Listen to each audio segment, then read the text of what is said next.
Crow, Novo Reino. O mundo, em 1820, respirava tranquilidade como um gigante adormecido. Campos dourados se estendiam até onde a vista alcançava, formando um oceano de trigo que ondulava lentamente sob o toque do vento. Crianças corriam livres entre as plantações, seus risos leves flutuando pelo ar como pequenos sinos invisíveis. O sol morno acariciava seus rostos, desenhando sombras suaves no chão de terra fértil. O ar tinha cheiro de madeira fresca cortada ao amanhecer, pão recém-assado saindo das chaminés simples e maresia leve trazida pelas brisas que vinham do oceano distante. Era um tempo em que os corações eram simples, ou pelo menos pareciam ser. Mas existia uma sombra silenciosa. Muito além das colinas verdes e dos rios cristalinos, a Montanha Negra erguia-se no horizonte como uma cicatriz aberta no corpo do mundo. Suas encostas eram secas, mortas, sem uma única árvore. Nenhum pássaro pousava ali, nenhum animal cruzava seu caminho. Até o vento parecia ter medo de permanecer naquele lugar. À noite, os mais velhos se reuniam ao redor das fogueiras e contavam histórias em voz baixa. Histórias sobre Crow, o dragão de ébano que dormia havia séculos em uma caverna tão profunda que dizia-se tocar o coração da própria terra. Eles falavam que ele era imortal, falavam que nenhuma espada poderia feri-lo, falavam que nenhum tempo poderia envelhecê-lo. Os jovens riam. Para eles, aquilo não passava de lendas inventadas para assustar crianças. O mundo parecia seguro demais para abrigar monstros. No vilarejo de Caxiense, o mais próximo da montanha, a vida seguia simples e bela. Mercadores exibiam tecidos coloridos que dançavam ao vento como bandeiras de alegria. Pescadores consertavam redes rasgadas enquanto cantavam canções antigas sobre o mar. Casais caminhavam de mãos dadas pelas ruas de terra batida, prometendo futuros que acreditavam eternos. Até o dia em que o rei Bartolomeu chegou. Seu olhar era frio como lâminas mergulhadas no gelo. Sua presença fazia o silêncio cair como uma sentença. Quando falava, sua voz cortava o ar como aço sendo arrastado sobre pedra. Ele não trazia esperança, trazia ambição. Ele havia descoberto algo que mudaria o destino de todos. Nos pés da Montanha Negra existiam rios subterrâneos de ouro puro e pedras preciosas que brilhavam mesmo na escuridão absoluta, como fragmentos de estrelas aprisionadas. A notícia se espalhou como fogo em palha seca. O brilho do ouro começou a refletir dentro dos olhos das pessoas. Amigos passaram a desconfiar uns dos outros. Pais escondiam moedas dos próprios filhos.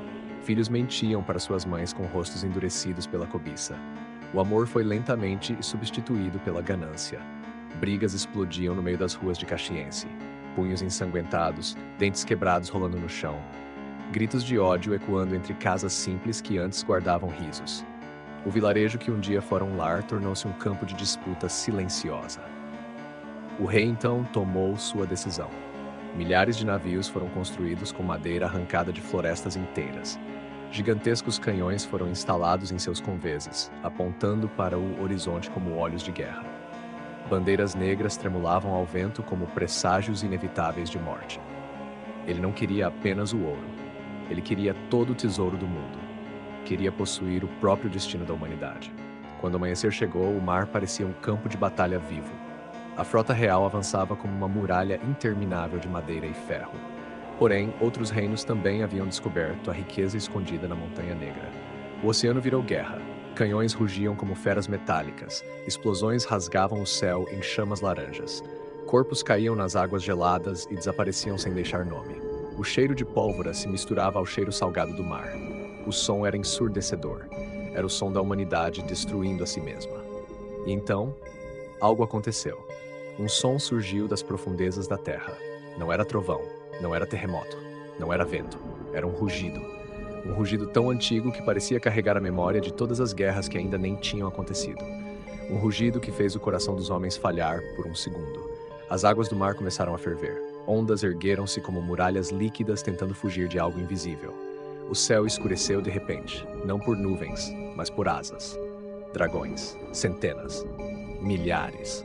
Escamas brilhando em tons de vermelho sangrento, bronze envelhecido, cinza tempestuoso e negro profundo.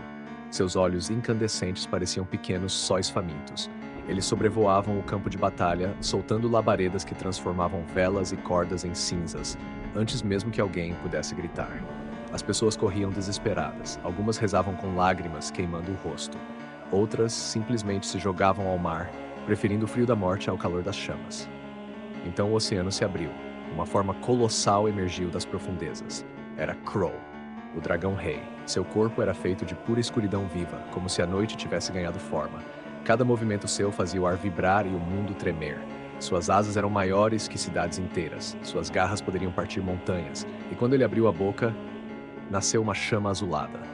Não era apenas fogo, era destruição pura. Era a eternidade queimando. A frota inteira foi envolvida por um inverno em chamas. Navios explodiam como brinquedos frágeis, madeira derretia como cera, canhões se transformavam em metal líquido escorrendo pelos conveses. Mesmo assim, o rei Bartolomeu gritava com olhos enlouquecidos: "Ataquem!" Disparos cruzaram o céu. Alguns dragões caíram atingidos, mergulhando no mar com gritos monstruosos. As águas ficaram vermelhas. Mas Crow não podia morrer. Ele era imortal. Sempre foi. Sempre seria. Sua labareda azul varreu o horizonte inteiro como uma tempestade divina. O som foi tão forte que parecia ter rasgado o próprio céu.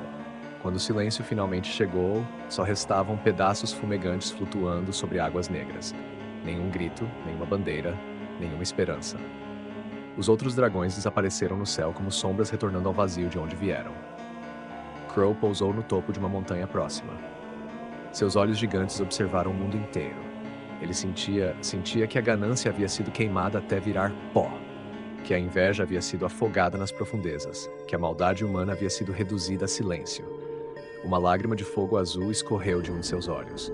Então ele abriu suas asas pela última vez. Voou sobre o vilarejo devastado. Algumas pessoas sobreviventes o viram passar e não sentiram medo. Sentiram uma estranha paz. Como se aquele monstro fosse também um guardião. Depois disso, Crow retornou à Montanha Negra. E novamente, o mundo ficou em silêncio. Dizem que ele dorme até hoje. Dizem que enquanto o ser humano tratar o outro como irmão, o dragão rei imortal jamais despertará.